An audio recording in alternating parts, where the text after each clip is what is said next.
아마 여러분은 오늘 본문에 나오는 이 백부장의 설교를 많이 들어보셨을 겁니다.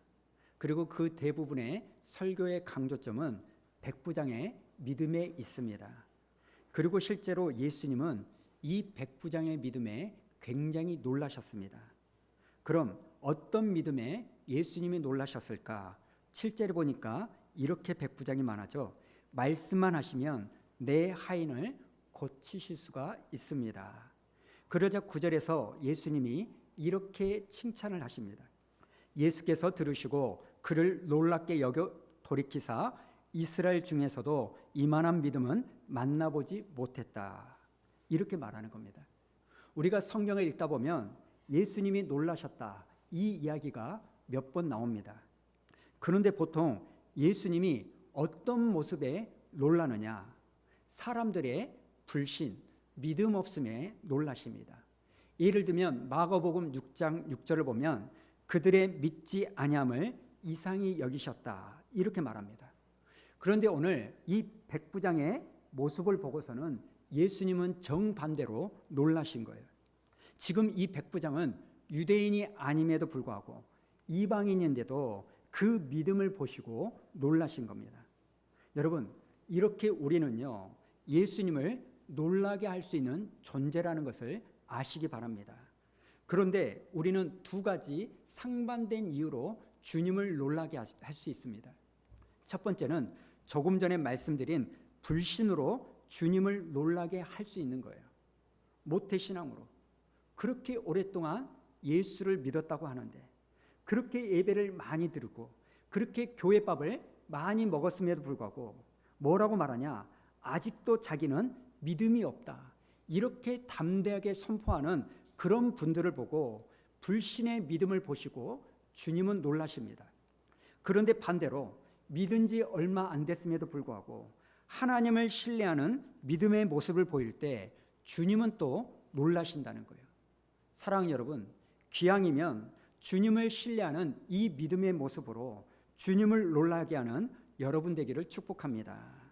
그런데 저는 이러한 백부장의 믿음은 여러분이 충분하게 들으셨으니까 오늘은 다른 부분을 좀 살펴보려고 합니다. 왜냐하면 오늘 말씀을 제가 읽어보니까 이 백부장의 믿음 말고도 적어도 두 가지 우리가 놀랄 만한 모습이 있습니다. 자, 2절과 3절을 우리 한번 읽어볼까요? 시작. 어떤 백부장의 사랑하는 종이 병들어 죽게 되었더니 예수의 소문을 듣고 유대인의 장로 몇 사람을 예수께 보내어 오셔서 그 종을 구해 주시기를 청한지라. 우리는 이 말씀을 읽어도 별 감흥이 없지만 그 시대를 알고 있는 사람은 굉장히 놀라운 사건입니다. 여러분, 지금 성경이 뭐라고 말합니까? 백부장의 사랑하는 종이 병이 들어서 죽게 생겼다는 거예요. 그래서 이 종을 치료해 달라고 주님께 부탁하는 말씀입니다. 그런데 왜 이게 놀라운 일이냐? 그 당시 고대 근동 세계에서는요, 이 종, 노예는요, 사람 취급을 하지 않는 존재였습니다. 그냥 종은요, 말을 할 줄 아는 물건 중에 하나였다는 거예요. 그래서 노예가 병이 들면 치료는 고사하고 그냥 버려버리는 겁니다. 그냥 소모품 취급을 하는 거예요. 그런데 지금 이 백부장은 다른 겁니다. 그렇게 소모품 취급을 하던 이 종을 뭐 했다고요? 사랑했다는 거예요. 여러분, 2절을 영어 성경을 보니까 사랑한다, 이 단어가 value highly, 가치를 크게 인정했다, 귀하게 여겼다, 이런 뜻을 가지고 있습니다. 그런데 여러분, 사랑하는 종, 이 단어는요, 형용 모순이라는 겁니다. 사랑은 하는데 종이다? 여러분, 이런 말은요, 그 당시에 쓸 수 있는 표현이 아닙니다. 그런데 백부장은 이 종을 사랑했다는 겁니다. 그리고 4절과 5절을 보면 또 한 번의 백부장의 사랑 이야기가 나오는데 4절을 보십시오. 이에 그들이 예수께 나와 간절히 구하여 이르되 이 일을 하시는 것이 이 사람에게는 합당합니다. 왜 그러냐? 5절. 그가 우리 민족을 사랑하고 또한 우리를 위하여 회당을 지었기 때문입니다. 여러분, 여기에도 사랑이라는 단어가 나와요.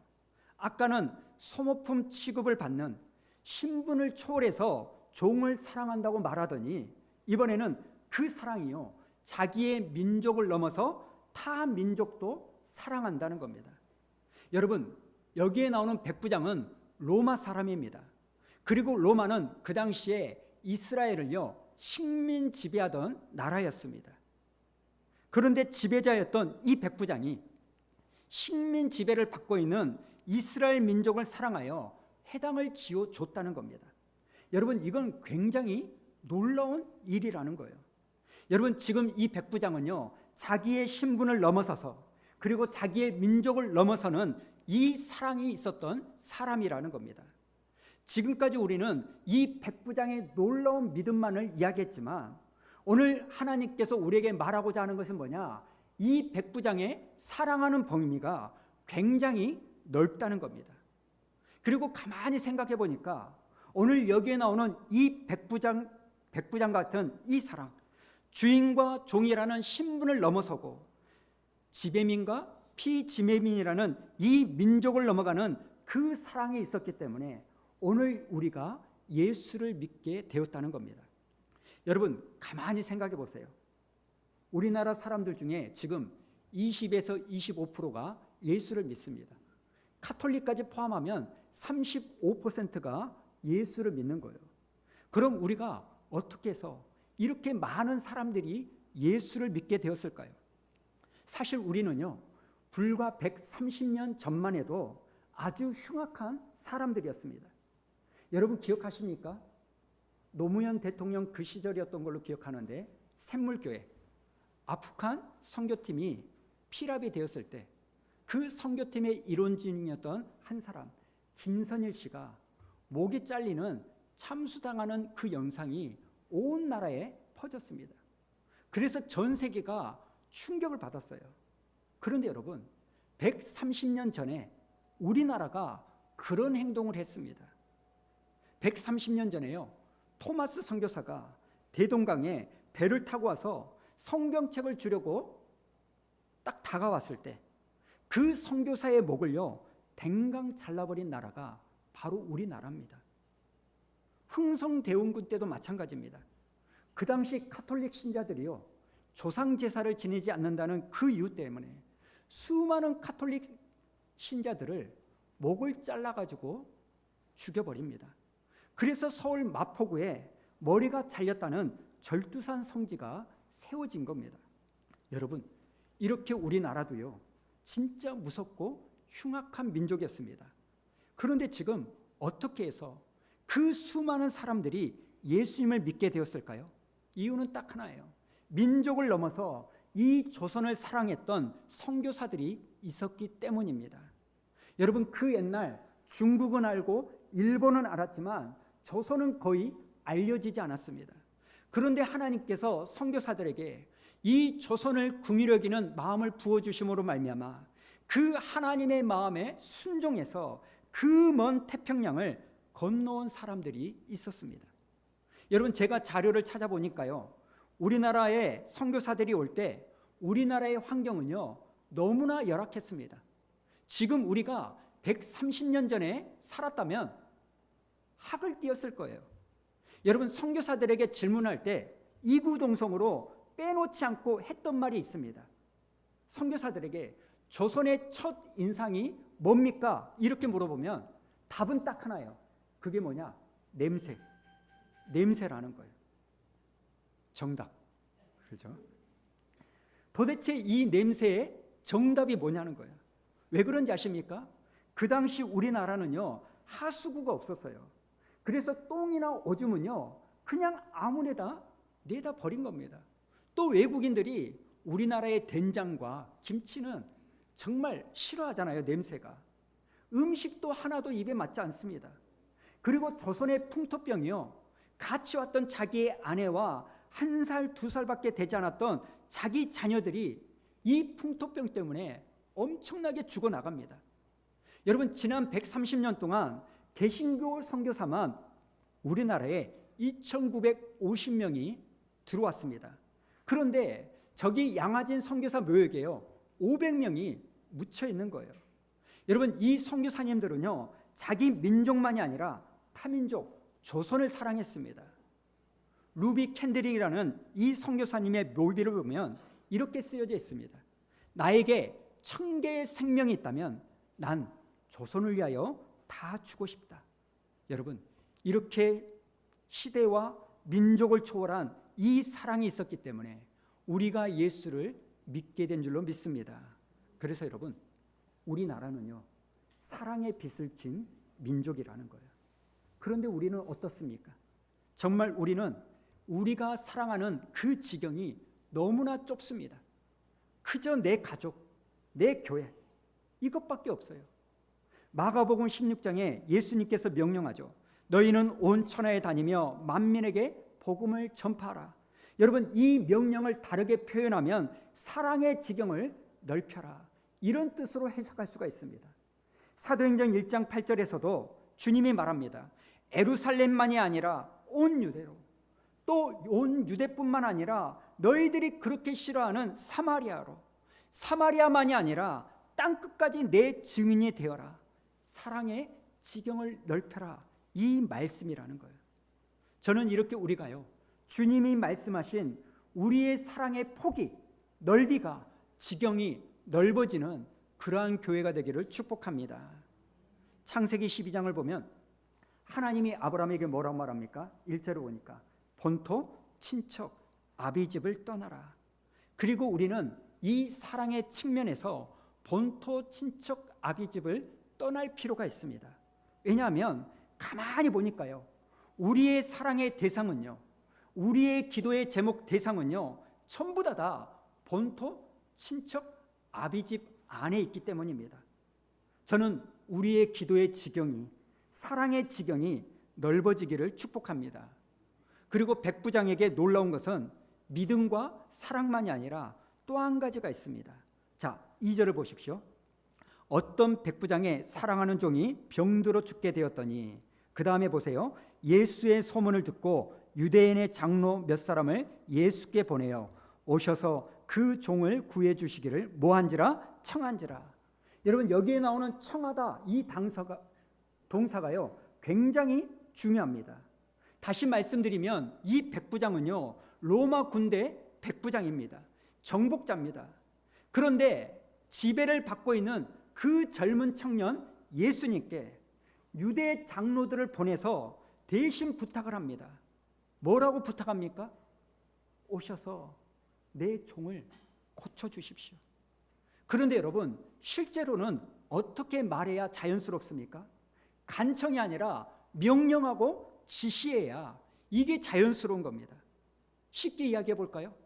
우리나라도 100년 전에 일제강점기를 겪었습니다. 여러분, 일본 순사가 서당에 있는 훈장님을 보고 여기를 와라, 지시를 해야 될까요? 한번 여기 와주십시오, 부탁을 할까요? 지시를 하게 되어 있습니다. 우리식으로 하면 갑과 을의 관계입니다. 그런데 갑인 로마 군대 백부장이 을에 불과한 예수님께 직접 찾아오지도 못하고 유대 장로들을 통하여 부탁하면서 좀 와주셔서 내 종을 좀 고쳐주십시오, 이렇게 간청하고 있는 겁니다. 그리고 예수님을 만날 때의 모습은요, 더 놀랍습니다. 자, 6절과 7절 우리 한번 읽어볼까요? 시작. 예수께서 가실새 이에 그 집이 멀지 아니하여 백부장이 벗들을 보내어 이르되 주여 수고하시지 마옵소서, 내 집에 들어오심을 나는 감당하지 못하겠나이다. 그러므로 내가 주께 나아가기도 감당하지 못할 줄을 알았나이다. 여러분, 여기에 나오는 주여, 이건 엄청난 극존칭입니다. 지금 예수님은요, 지배를 받는 민족입니다. 그런데도 백부장은 나는 당신이 우리 집에 들어오는 거 감당할 수 없습니다, 이런 말을 하는 거예요. 저는 이 백부장의 겸손이 굉장히 놀랍습니다. 그리고 4절 마지막을 보니까 유대 장로들이 뭐라고 말합니까? 이 사람에게 이렇게 해주는 것이 합당합니다. 여러분, 합당하다, 이 말은 영어 성경으로 보니까 자격이 있다, 이런 말입니다. 그런데 6절에서 백부장이 예수님께 뭐라고 말합니까? 6절을 보면 나는 감당하지 못하겠습니다. 영어로 보니까 나는 자격이 없는 사람입니다. 여러분, 지금 다른 사람들은 이 백부장은 자격이 있다고, 충분히 그럴 것을 받을 자격이 있다고 이렇게 이야기하는데 정작 자기는요, 아닙니다. 나는 그럴 자격이 없습니다. 이 이야기를 하는 거예요. 여러분, 이 백부장은요, 믿음도 놀랍지만 사실 그의 사랑은 더 놀랍고 겸손은 굉장히 놀랍다는 거예요. 그리고 우리를 돌아봅니다. 오늘 우리의 문제는 뭡니까? 오늘날 한국교회의 문제는 뭡니까? 믿음이 없는 겁니까? 저는 아니라고 생각합니다. 제가 보기에는요, 한국교회 안에 믿음이 대단한 분들 너무너무 많습니다. 오늘 백부장과 같이 대단한 믿음을 가진 분들 굉장히 많습니다. 저는 목사지만요, 저보다 훨씬 더 믿음이 좋은 분들을 많이 알고 있습니다. 그런데 이렇게 믿음으로는 세상을 놀래키는데 정작 사랑으로, 겸손으로 이 세상을 놀래키는 사람은 너무 없다는 거예요. 오히려 거꾸로 아닙니까? 세상 사람들은 우리의 믿음을 보고 한 번 놀라고 또 뭐 때문에 놀랍니까? 우리의 사랑 없음을, 우리의 겸손치 않음을, 나밖에 모르는 이기적이고 욕심 많은 그 모습을 보고 놀란다는 거예요. 여러분, 지난주에도 말씀드렸습니다만 오직 믿음 맞습니다. 우리가 천국 가는 데는 오직 믿음만이 필요합니다. 그러나 우리가 천국 가기 전에 우리는 이 세상에 살기 때문에 이 믿음 못지않게 사랑과 겸손도 중요하다는 것, 이걸 잊지 않는 여러분 되기를 축복합니다. 한 가지만 더 말씀을 드리고 마치기를 원합니다. 저는 8절에 나오는 이 백부장의 고백을 묵상하면서 굉장히 큰 은혜가 되었습니다. 자, 8절 읽어볼까요? 시작. 나도 남의 수하에 든 사람이여 내 아래에도 병사가 있으니 이더러 가라 하면 가고 저더러 오라 하면 오고 내 정도로 이것을 하라 하면 하나이다. 아멘. 여러분, 여기에 나오는 나도 남의 수하에 든 사람, 이걸 영어 성경으로 보니까 I am a man under authority. 나도 누군가의 authority, 권위 밑에 있는 사람입니다. 그리고 나도 권위가 있어서 누군가에게 가라 하면 가고 오라 하면 오고 하라 하면 하게 하는 권위 있는 사람입니다. 이렇게 말합니다.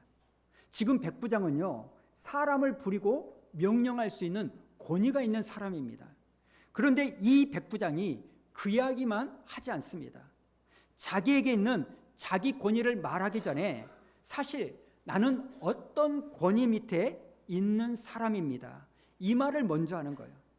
저는 이 모습이 너무나 보기 좋았습니다. 그리고 적용할 것 두 가지를 발견했습니다. 첫 번째, 여러분 신앙생활 하실 때 이걸 꼭 기억하시기 바랍니다. 신앙인으로서 교회의 질서와 권위에 순종할 줄 아는 여러분 되기를 축복합니다. 가끔 이런 분들을 봐요. 교회의 질서와 권위는 존중하지 않으면서 그 아래에 있기는 싫어하면서 자기의 권위를 주장하는 분들을 간혹 봅니다. 여러분, 이건 굉장히 심각한 모습입니다. 내 권위는 주장하지만 나는 어느 누군가의 authority, 권위 밑에 있기는 싫어하는 사람들이 있다는 거예요. 좀 구체적으로 말씀을 드릴까요? 보시다시피 저는 젊습니다. 이제는 아닌가요? 아직 젊습니다. 그리고 부족합니다. 제가 부족해도 또 우리 교회 소그룹 목장 리더가 좀 부족해도 우리 장로님들이, 우리 권사님들이 좀 부족하다 할지라도 교회에서 세워진 그 질서와 권위를 존중해 주시기 바랍니다. 여러분, 이건 비밀인데요, 이 백부장에게 이렇게 권위가 있는 이유가 있습니다. 어떻게 이 사람이 가라 하면 가고 오라 하면 오고 하라 하면 하게 할 수 있는 그 권위를 가지게 됐을까요? 그 이유는 역설적이게도 이 백부장이요, 로마 군대라는 이 권위 밑에 있었기 때문입니다. 그런데 이 백부장이 로마 군대라는 이 권위 밑에 있기를 포기하는 순간, 자기의 계급장을 떼는 순간 자기가 가지고 있던 이 권위도 사라진다는 겁니다. 이해가 되십니까? 반대로 우리가 세워진 권위 밑에 있을 때 여러분, 저와 여러분에게도 권위가 있는 줄로 믿습니다. 예수님은요, 성부 하나님의 권위 밑에 계셨습니다. 질서에 순종하셨습니다.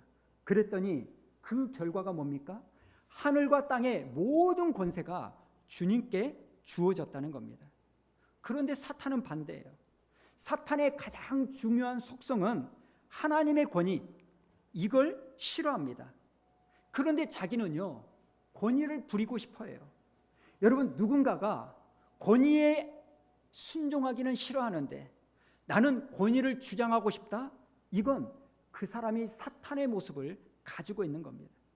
성경을 보면 하나님은요, 이스라엘 백성들이 자기가 세운 권위와 질서에 대적하는 거 굉장히 싫어하셨습니다. 민수기 12장을 보면 모세의 잘못이 나와요. 모세가 구스 여인을 취합니다. 당연히 이것은 모세가 잘못한 겁니다. 그런데 이 이야기가 다른 방향으로 진행이 되는 거예요. 1절을 한번 보면 모세가 구스 여자를 취하였더니 이건 모세가 잘못한 겁니다. 그 다음에 보니까 구스 여자를 취하였으므로 미리암과 아론이 모세를 비방합니다. 저는 여기까지 괜찮다고 생각합니다. 잘못한 거 지적하고 비난할 수 있어야 됩니다. 문제는 그 다음이에요. 이 모세의 잘못을 지적하는 것으로 멈추지 않습니다. 자, 2절 우리 한번 읽어볼까요? 시작.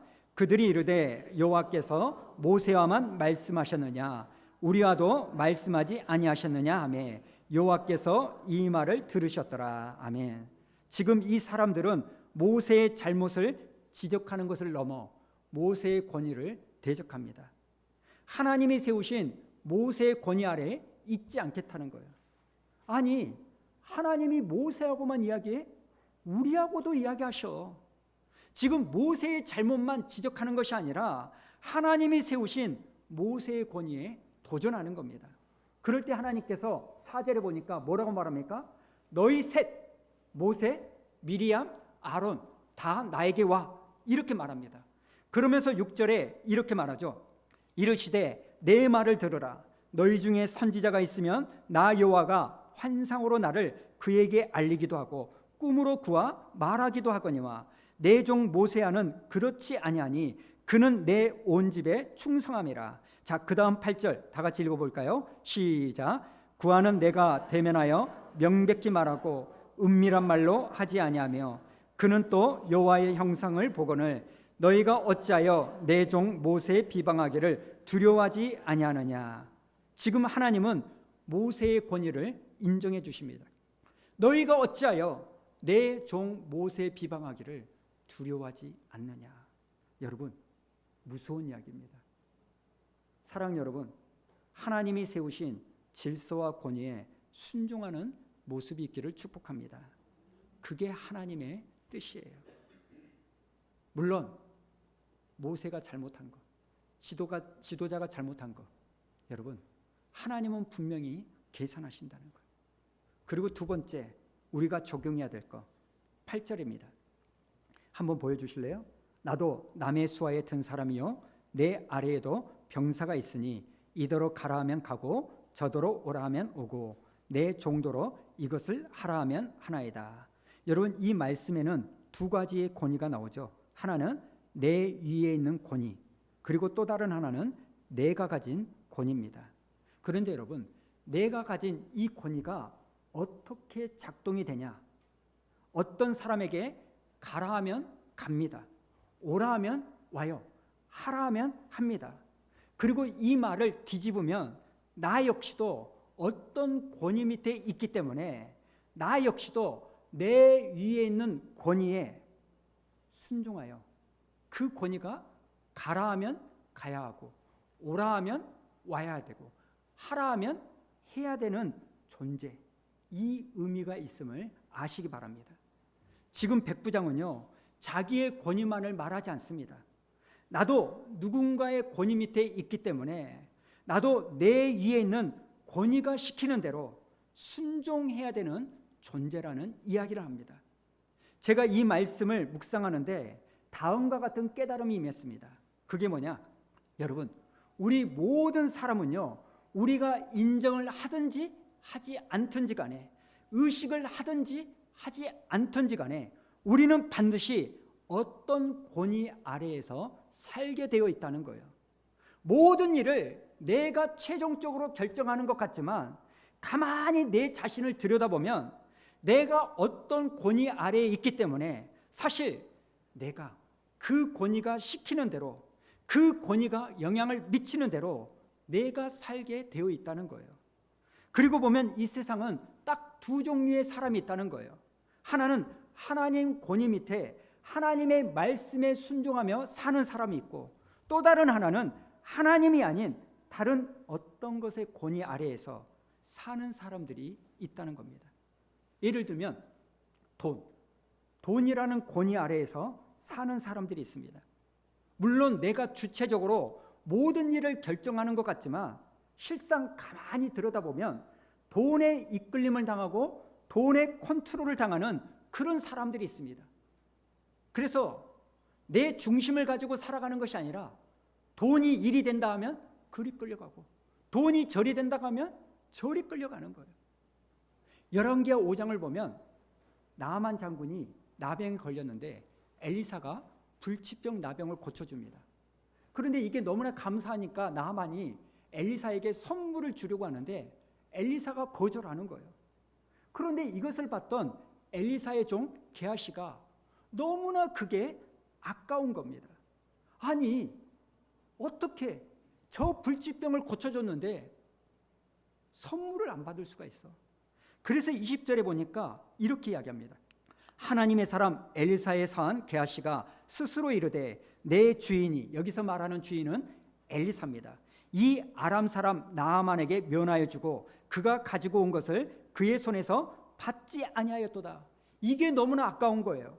그래서 뭐라고 말하냐? 여호와께서 살아계심을 두고 맹세하노니 내가 그를 쫓아가서 무엇이든지 그에게서 받으리라. 그리고 진짜로 쫓아갑니다. 그리고 22절에 뭐라고 말하냐? 우리 주인께서 나를 보내시며 말씀하시기를, 그러면서 뒷부분에 은 1달란트와 옷 2벌을 주라 하시더이다.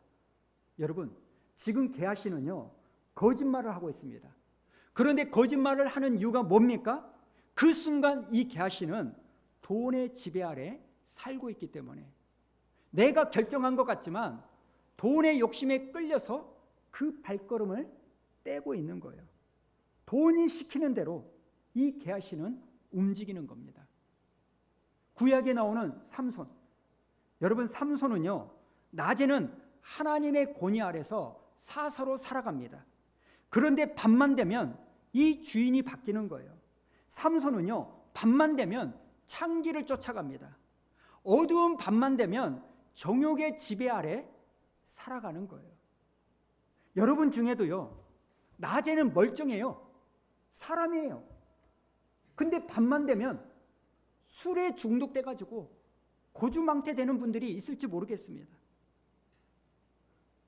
낮에는 괜찮은데 밤만 되면 술과 정욕에 끌려가는 사람이 있는 거예요. 사울을 보십시오. 이스라엘의 왕이 된 이후에 이 사울을 움직였던 것은 시기와 질투였습니다. 다윗을 향한 이 질투가 사울을 움직이게 만든 원동력이었어요.